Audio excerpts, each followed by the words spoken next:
Fala galera, tudo bom? Aqui quem tá falando é o professor Ariel Nascimento, beleza? Vocês já me conhecem, vocês já tiveram diversas aulas comigo e eu vou ficar um pouquinho para trás para vocês poderem me enxergar direitinho, né? Já expliquei para vocês sobre aonde eu tô, tá? A gente vai trabalhar também um conteúdo que vocês já conhecem, é um conteúdo do módulo 7.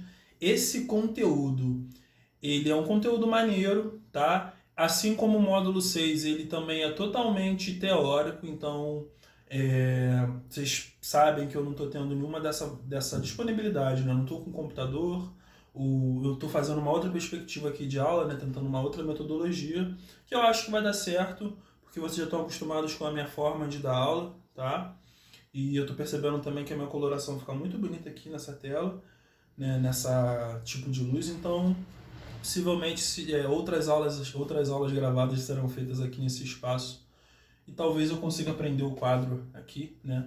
Mas hoje não vai ser necessário porque é uma aula tranquila, é uma aula bem simples e é uma aula que vocês já conhecem, que vocês já discutem aí com uma afirmação, uma clareza muito tranquila, tá? Eu tô falando de fonte de energia, gente. Quando eu falo de fontes de energia, a gente está falando de matrizes energéticas, né? O que seriam essas matrizes energéticas? São as bases de produção energética que cada país consegue ter ou que cada país tem a possibilidade de ter, né? Ou que cada país tem, né? Porque ele tem a possibilidade que necessariamente ele vai se utilizar com a mesma eficácia em relação a essa matriz energética, tá? E aí quando a gente fala de matrizes energéticas, quando nós falamos de fontes de energia, eu quero tirar a dúvida de vocês aqui agora, né, em relação a quando nós falamos de fontes de energia renováveis e fontes de energia não renováveis. Por quê? A galera acha que fontes de energia não renováveis são as energias que não se renovam. São as energias que depois que elas acabam, nunca mais existe a possibilidade delas existirem novamente, né? Delas reexistirem, digamos assim. E não é muito bem por aí que a banda toca, porque dentro do conceito da renovabilidade e da não renovabilidade, vocês precisam relembrar também de um conteúdo que vocês aprenderam lá no 6º ano, quando vocês começam a discutir muito mais, né, com muito mais eficácia, a questão da geografia física.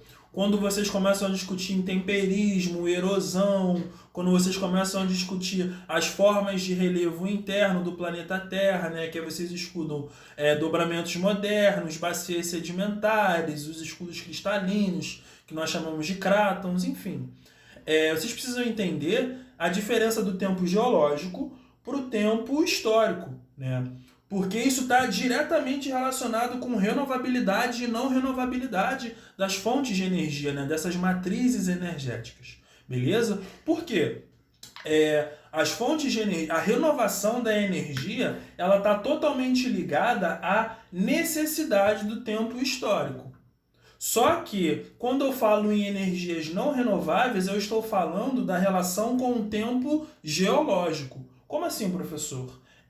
Energias não renováveis são as energias que demoram muito tempo para se renovar. Mas qual é o parâmetro, né? Qual é, como eu posso dizer, qual é a referência que nós temos de ser muito ou pouco tempo? O tempo de vida de uma sociedade humana, né? O tempo em média de vida de uma sociedade humana. Então eu estou falando que se uma matriz energética demora 200 anos para se renovar, eu estou falando que no tempo histórico, gente, 200 anos é muita coisa, né? Eu não conheço nenhum ser humano no planeta Terra que tenha conseguido sobreviver até 200 anos de idade, né? Inclusive não existe, se eu não me engano. Eu acho que o Guinness Book marca aí no máximo, sei lá, uns 130, 140 anos de idade no máximo aí que uma pessoa possa ter conseguido viver.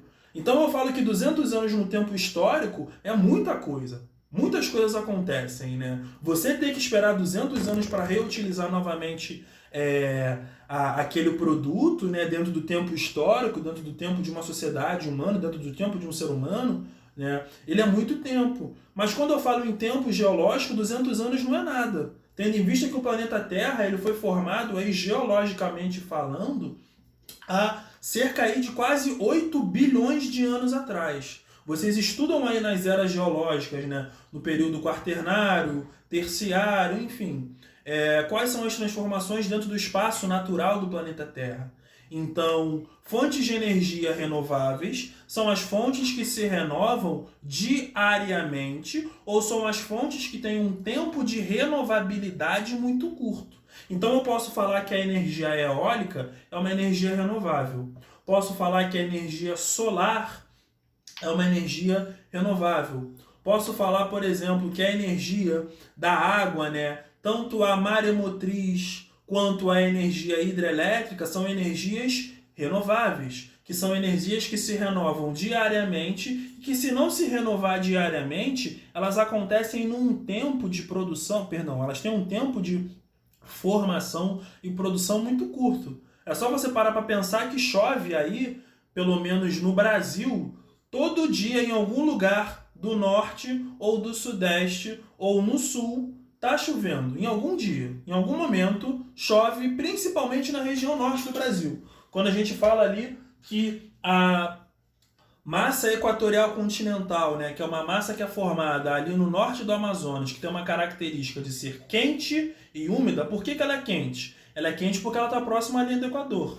Mas por que ela é úmida? Porque aquela massa de ar está sendo formada numa área que tem uma evapotranspiração muito grande. Para quem não lembra, evapotranspiração é a evaporação da água dos corpos. Então, quando eu falo corpos, eu falo tanto dos corpos humanos, quanto eu falo dos corpos vivos, como, por exemplo, uma planta. Uma planta é um ser vivo que transpira, que libera essa água, né? E aí, por que eu estou dizendo isso para vocês? Porque essas energias renováveis, novamente falando, elas se renovam num tempo muito, mas muito curto. Eu não vou afirmar aqui diariamente, mas assim, é num tempo muito, muito curtinho.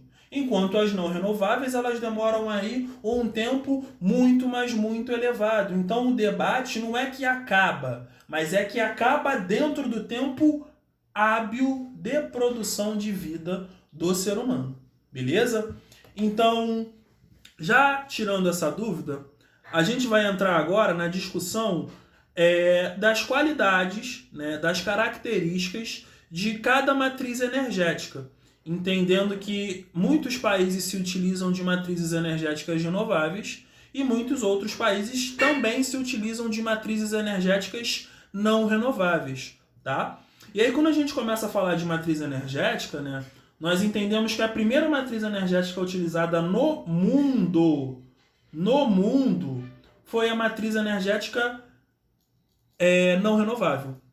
Eu estou falando do carvão mineral, tá? Vocês sabem que ali na primeira Revolução Industrial, não é mesmo? Em meados do século XVIII, a Inglaterra, ela é o país que tem a possibilidade de sediar a primeira Revolução Industrial, né? O que seria a primeira Revolução Industrial? Só relembrando. É o momento em que o trabalho manufaturado, né, o trabalho manual, ele passa a ser transformado em trabalho maquinofaturado.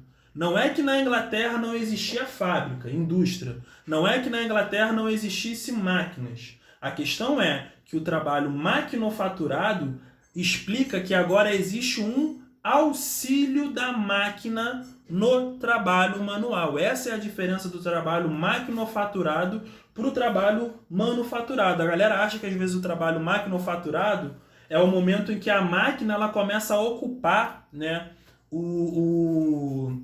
a função daquele trabalhador. Isso não acontece na primeira Revolução Industrial, não, gente. Eu estou falando agora que a máquina ela auxilia, ela ajuda, por exemplo, no aumento da criação de produtos. A máquina ela só começa a adentrar, né, a ocupar os espaços de trabalho da classe trabalhadora, a tirar mesmo essa classe trabalhadora de dentro das fábricas, principalmente ali na terceira Revolução Industrial, né, que é o momento onde a gente tem a robotização das indústrias. Então agora quem trabalha na indústria são robôs e não seres humanos. Tá? Então o carvão mineral é a primeira fonte de energia que é utilizada no planeta Terra, né, em larga escala. E aí nós entendemos que o carvão mineral ele possibilita uma produção de combustão indireta. Então é a queima desse combustível que gera a energia. Tá? E quando eu falo em queima desse combustível, não é que diretamente quando você queima esse combustível ele já gera energia, não. Ele vai alterar outro elemento químico, que é a água, e aí a força da água evaporizada, pressionada dentro de um espaço específico, ela consegue, através da movimentação, através do trabalho, lembrando que trabalho é movimentação, ela consegue gerar aí essa energia, né, essa movimentação. Então a gente fala que o carvão mineral é a primeira matriz energética não renovável utilizada no mundo. Só que a água, antigamente, ela também já era utilizada, né? Só que ela não tinha a mesma dinâmica, né, de utilização energética como o carvão mineral teve e como o carvão mineral se tem até hoje, tá? Lembrando que o carvão mineral ainda é utilizado bastante. Bom, já falei do carvão mineral, eu vou falar agora de uma outra energia fóssil que passa a ser utilizada, né, posteriormente o carvão mineral, e eu estou falando do petróleo. O petróleo ele também é um combustível fóssil, tá? E aí vocês lembram que os combustíveis fósseis eles são formados em áreas que são chamadas de bacias sedimentares, né? Porque o combustível fóssil ele é formado através do processo de condensação dessa matéria orgânica, né? De decomposição dessa matéria orgânica. Então eu estou falando que ao longo de milhares de anos os corpos estão sendo decompostos ali, né? E quando eu falo corpo, gente, é qualquer ser vivo. Qualquer ser vivo.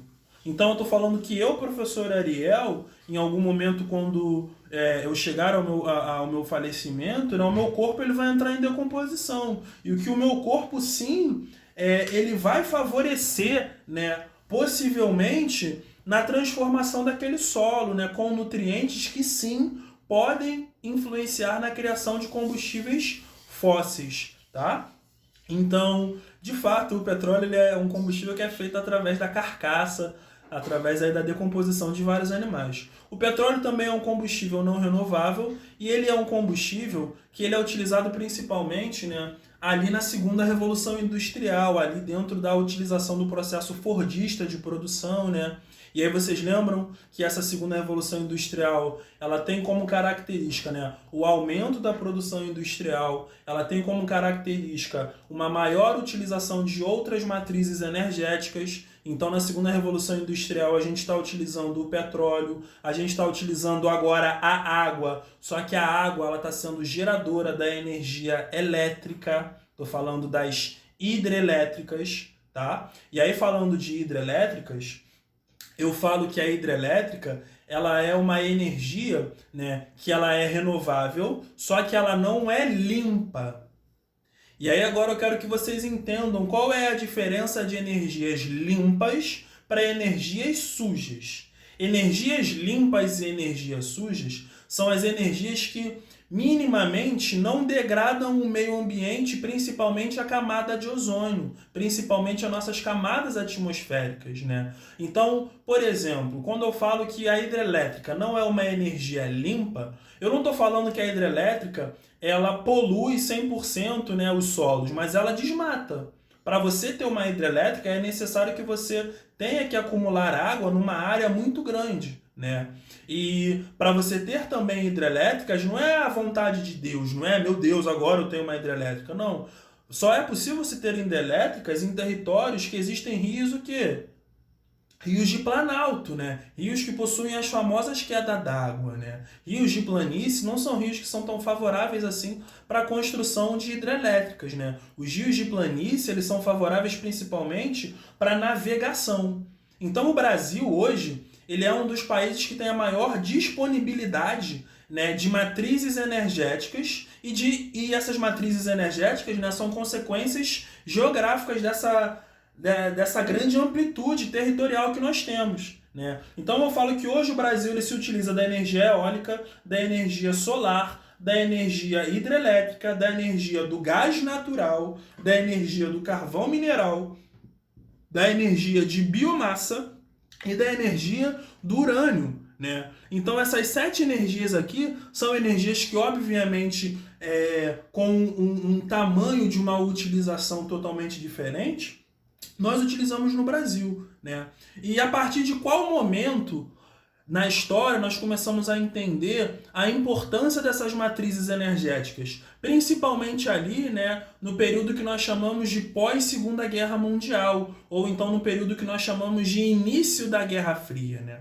Porque ali na Segunda Revolução Industrial, que vai até mais ou menos 1950, o petróleo ele ainda era a principal base energética de produção no mundo. Então, os países industrializados, eles precisavam de petróleo. Os Estados Unidos, por exemplo, ele necessitava de petróleo para continuar se industrializando e, ao mesmo tempo, para continuar se desenvolvendo, né? Só que, como eu falei que as energias, como o desenvolvimento industrial ele vai aumentando a demanda, né, de extração de matéria-prima, e eu estou falando que que o petróleo não é uma energia renovável, ou seja, que ele demora muito tempo para se renovar, chega um momento em que nós temos a necessidade, preste atenção, nós temos a necessidade de expandir outras formas quando eu falo expandir, é aumentar a quantidade de matrizes energéticas utilizáveis para a gente continuar com esse desenvolvimento industrial que nós estamos tendo,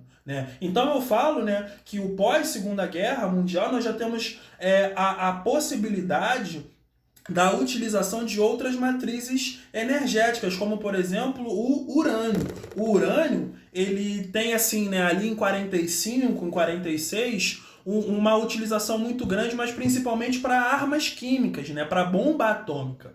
Só que é a partir da década de 50, a partir da década de 60, que muitos países, principalmente na Europa, mas no Japão, começam a utilizar o urânio como uma alternativa energética, entendendo que quando nós falamos de fontes de energia, nós estamos falando de disponibilidade geográfica, natural. Então, o Japão, por exemplo, ele não se... Eu vou te dar um exemplo, né? Outro exemplo. O Japão, ele não tem a possibilidade de utilizar qualquer matriz energética, porque nós entendemos que o Japão é uma ilha que está ali, né, dentro de uma área onde duas placas tectônicas se chocam. Então essa área é uma área extremamente instável, é uma área muito recente. Então o Japão hoje é um território que, em suma maioria, é montanhosa, então ela é composta por vários dobramentos modernos, e aí vocês sabem que os dobramentos modernos impossibilitam e limitam muito, né,